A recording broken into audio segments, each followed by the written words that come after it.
Iniimbestigahan na ang pagkamatay ng isang doktor sa Florida matapos ang 2 linggo na bakunahan ng Pfizer COVID-19 vaccine. Kinilalang doktor na si Gregory Michael, 56-year-old na nagtrabaho sa Mount Sinai Medical Center sa Miami Beach.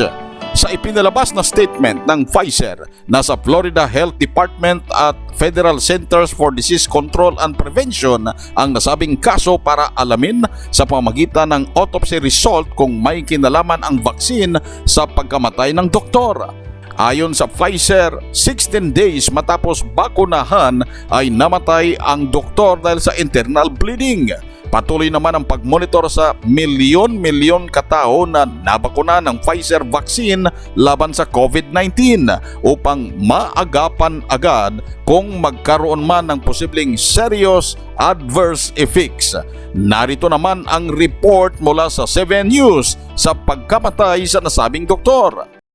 New at 6, as millions of Americans are lining up to receive the vaccine against the coronavirus, the Miami-Dade medical examiner is now investigating the death of a doctor from Mount Sinai Medical Center who passed away 15 days after receiving a vaccine.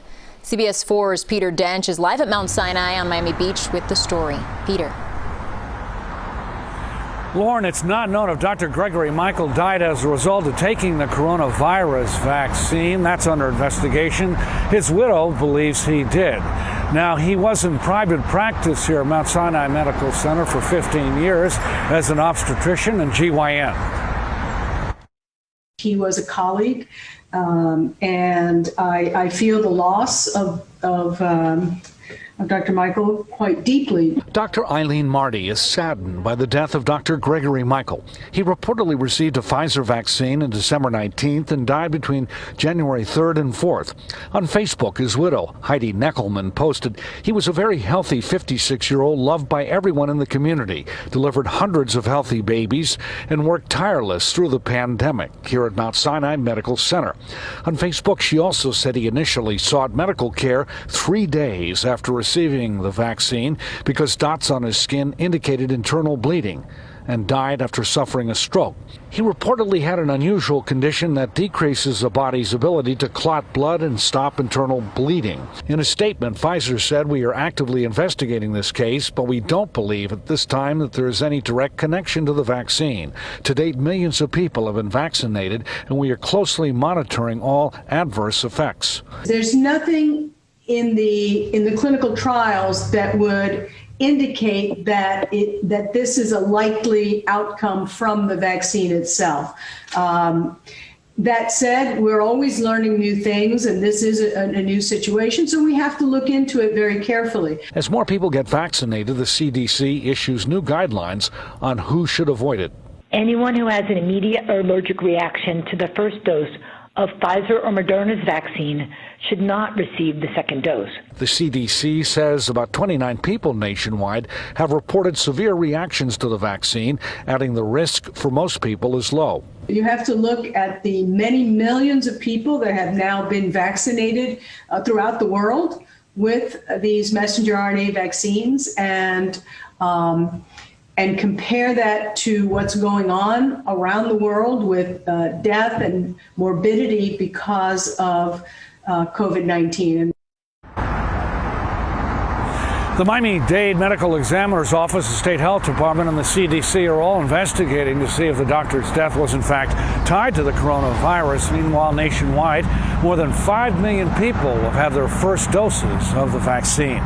We're live on Miami Beach. Peter Dench, CBS 4 News. Narito din ang follow-up report ukol sa patuloy na investigasyon sa pagkamatay ng doktor matapos bakunahan ng COVID-19 vaccine ng Pfizer. Health officials are investigating whether a South Florida man's death could be linked to the COVID-19 vaccine. Yeah, Gregory Michael was a doctor practicing in the Miami area. Now, officials say he became seriously sick after receiving his first dose of the Pfizer vaccine. Today, CBS 12's Lexi Nall spoke to officials from Pfizer and the Centers for Disease Control about what might have happened here. She joins us live to explain. Lexi? Well, right now, we can't say with any certainty that this man's death was directly linked to this COVID-19 vaccine, but his wife says that he was a healthy man before the shot.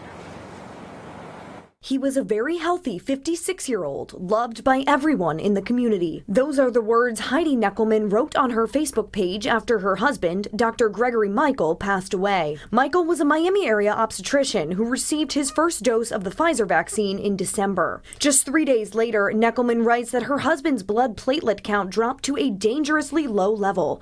Weeks later, he suffered a stroke and died. Neckelman says his death was caused by a reaction to the COVID vaccine, but health officials from Pfizer are not so sure. In an email to CBS 12 News, a spokesperson for Pfizer called Michael's death a, quote, highly unusual clinical case, and writes that the company is investigating but does not believe at this time that there is any direct connection to the vaccine. It's passed every milestone for safety.